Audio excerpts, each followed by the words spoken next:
Kick it in now, it's time to begin. We're gonna get it started. Just believe in your dream and you know you can be anything you want it. What's going on, guys? I'm the Startup Chauffeur and I interview inspiring startup founders. You ask questions, they answer them. Today I'm joined by Lotte Leufkens, founder of CloudCuddle. Lotte, your elevator pitch starts right now. Imagine waking up in the middle of the night with your child trembling, shaking, falling out of bed and hurting themselves.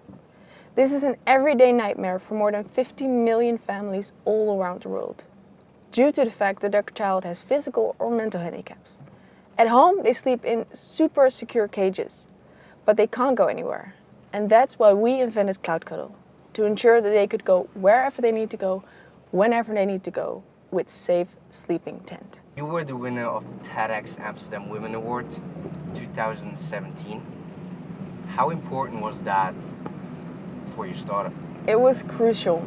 The reason I actually applied for that award was because I wanted to share the story of our customers on a big stage. It is a user group that has mental and physical handicaps, so it's not sexy, it doesn't get a lot of attention.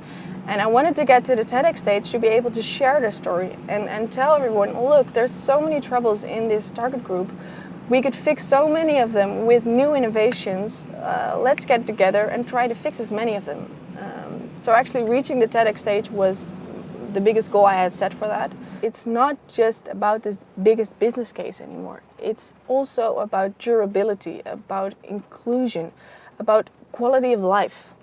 And these are becoming more and more important factors in our daily life. And I thought it was amazing that the jury looked at that in such a way that CloudCuddle and the quality of life improvement that we were trying to make was awarded. Would you advise other people, students, entrepreneurs to apply for competitions as well? I would most certainly, yeah, because I think, well, first of all, we got quite a bit of cash from these competitions to be able to make prototypes, to launch the product, which was pivotal for us. But also it gets you a lot of media coverage, gets you into new networks, gets you to talk to experts on stuff that you don't know anything about yet because you're a student. So it is extremely pivotal in enlarging your own knowledge about entrepreneurship and making sure that you know more than you did yesterday on a topic. So even if you don't win, you still get to speak to so many people and new coaches and other startups that can always bring you a step along. One quick tip for entrepreneurs when it comes to pitching and telling their story. Just do it. I'm not a natural speaker at all. I've been bullied throughout my secondary high school years. So for me it was a big fear, but the biggest thing in that is determination. Just do it. Get on stage, believe in what you're doing, and show people that belief. Because when people invest in you or make you win an award, they make you win an award because they believe what they see on stage. And you don't have to be a natural speaker to be able to tell your story with the energy that you get from working on it. Anyone can do that as long as you practice, keep believing, and show your energy. Okay, let's get straight to the questions. Sure. What were the hardest steps in getting the company off the ground, and where did you find the drive to do that? #askfounders, #startuplife. For me, the toughest part in the beginning was the fact that I was still a student while I was setting up the company. While I think that it's a good thing to try to start as a student because you don't have a mortgage to pay yet or kids to feed, it's quite a challenge to take on the combination of university study and startup. I think the very first things that I threw out the window was actually the biggest part of my social life. Because you work throughout the day and you study throughout the night, or you study throughout the day and you work throughout the night. That was, I think, an easy thing to drop out of at that age, because I was like, I'll get that back in a few years.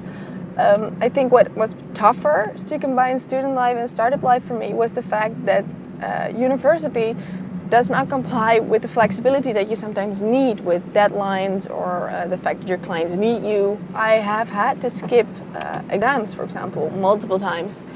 Because, well, I do prioritize helping these vulnerable families over an exam. Very often I had to remind myself why I was doing it, and that in that process I would have to stay strong and believe in why I was doing it. And I think that's really important and key for anyone who's trying to get a startup off the ground. as long as you believe in what you're doing, because you're gonna get many people who won't believe in what you're doing, and they're like, ha, come on, guy. You're gonna get many no's. But if you believe and you keep persisting, you can achieve amazing things. Do you have any tips for students who want to launch their own company or startup? A great tip, first of all, is don't try it alone, because that's even tougher. Try to get a group of entrepreneurial or ambitious people with you to take on the different parts of development of what you're trying to do. And also try to find a coach in this somewhere. A lot of the things you have no clue how to do it, but you just have to get the right mindset in it. And to be able to talk about that with a coach can be very pivotal. But I think most importantly, it is just do it. Don't be afraid. Because I was rather afraid in the beginning as well. I was like, how could I possibly ever get a startup off the ground? As a student, I know nothing. Well, except mechanical engineering. But the fun thing is, most of the people who try to found a startup as a student don't have a clue yet. But you're not expected to know everything yet because you're a student. So you have very little to lose. I think that's the mindset. You have lots and lots to gain and very little to lose. The CloudCuddle is quite a niche product.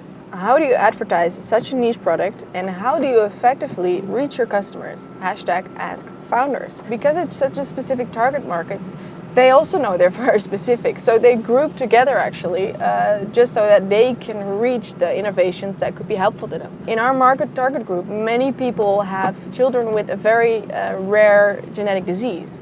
Because it's so rare, they group together with the other families which have a child with such a rare disease. So they know each other very well. And because of this grouping, and they usually do this, by the way, in Facebook groups, for example, if one of them has seen a very cool new innovation, they tell it on unto the rest. That's really how they work. In this way, we got a big advantage of the fact that we had a very grouped up niche market.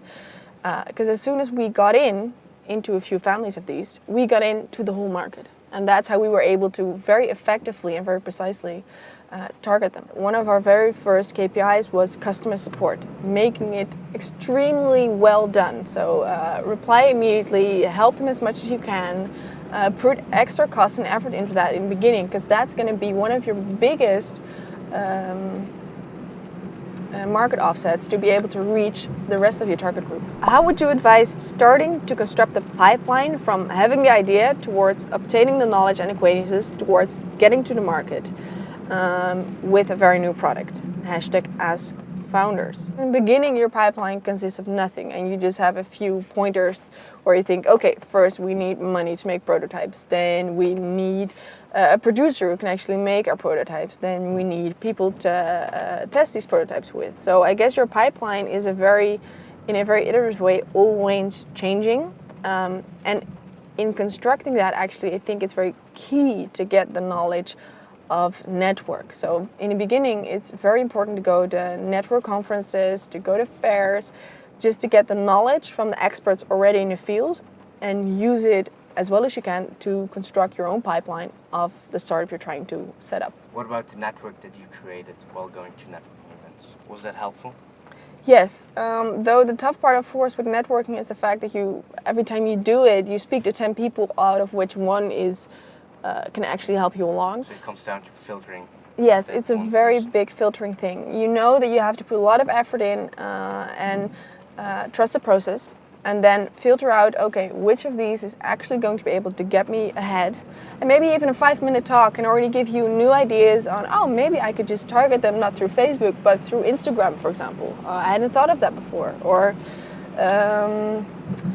maybe I need to go talk to hospitals instead of care institutions. I don't come from a care background myself, so I have to talk to these experts and people from the field to actually get the knowledge and filter out what's good for us. Can you share some user stories of how CloudCuddle changed their lives? #askfounders. Very first user stories that really connected with me or really touched me was when after the user testing we got home to these families and they just explained to us, now we can go to grandma and grandpa's. They could never go to grandma and grandpa's, see their own parents.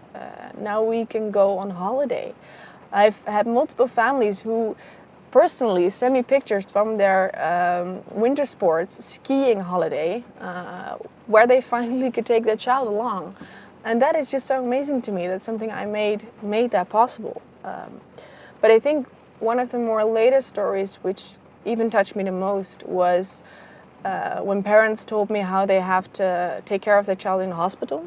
These children get into the hospital more frequently than other children. And after an operation, here in the Western world, they usually don't have safe enough bedding for these kind of children. So what they do, they put the mattress on the ground, and mother will lie like this with her child after the operation, because that is the safest way for them to sleep in the hospital. That was so mind-boggling to me. I mean, how can that be that here in the Netherlands, that has to be the solution for some of these families? Or that the fact that they had to strap their child in the buggy at the hospital, or many other creative solutions. That's what keeps fueling my gas tank to keep pushing, because of these user stories and to see directly the change that you make. Scaling and B2B versus B2C. What's the difference in the go-to-market strategy and branding? Very interesting question, and one we really had to think about. So the reason why we started B2C was because we know from the first start on that if we wanted to go to care institutions and hospitals right away, they would need evidence. They work on data. They need to know, like, okay, so how many families do you impact? How much care costs does that difference make? They won't just go along with a new concept. So we started with the B2C, and that's also where one of my earlier answers catches into, making sure that they trust you and they trust the product. So in the B2C approach, we were very personal, making sure that we got to their homes, explained your product to them, set it up with them, really listened to their stories. So what is your problem and how can we help you along in trying to fix that? That's also how we really got to know how we had to design the product. So it was a win-win in that way. But now when you're really looking to B2B and scaling, now you can use the data that you've covered by having so many B2C sales already and seeing the care costs that you lower and also the impact that you make. Now you have the data, and that's what you need when you want to go to care institutions and hospitals to show, okay, this much euros is going to cost you less in a year because of this and this, because they sleep better, because they get less injuries, and that has this and this impact. Completely different strategy, but we needed the data from the B2C consumer market, so to say, to reach the B2B market. How do you make sure there won't be others who will copycat your idea? Hashtag #askfounders. You can get your IP, and we also got, for example, shape protection, just to ensure that we are the owner of the design. But as you see with any invention, they still get copycatted in a sort of lower, cheaper way. So one of the very first key things which we wanted to protect our product was speed. Speed to the market. Make sure that people get to know your brand, get to know your product, so that when they think of an inflatable bed tent, they think of CloudCuddle. And especially here also, because you were talking about a very vulnerable market group, they don't want a cheap knockoff. They want to be sure that their child sleeps safe. And with a cheaper knockoff, you usually can't guarantee that. So two very big pointers in this, if I'm talking about a concept, is speed to the market and the image that you're building. That has to be very strong. Because next to that, you can of course also legally protect it by shape protection and IP. But that alone won't protect it completely, because then you will, well, if anyone copycats it, you have to go to trial, go to court. That costs money and time, and you actually just don't want to get into the process. So off legally, which we were advised to do a lot as well, make sure that you build your brand and your image very well. Lotte, now is the time. What message do you want to get out there? Let's bundle our energy and our innovations and our time to make the world accessible for every human being. Because that's what I'm fighting for, and I hope you can join me in the fight. Thank you. We reached the end of the interview. Thank you very much for sharing your questions. Make sure to follow Startup Chauffeur on social media and subscribe to the YouTube channel. Remember, you ask questions, they answer them.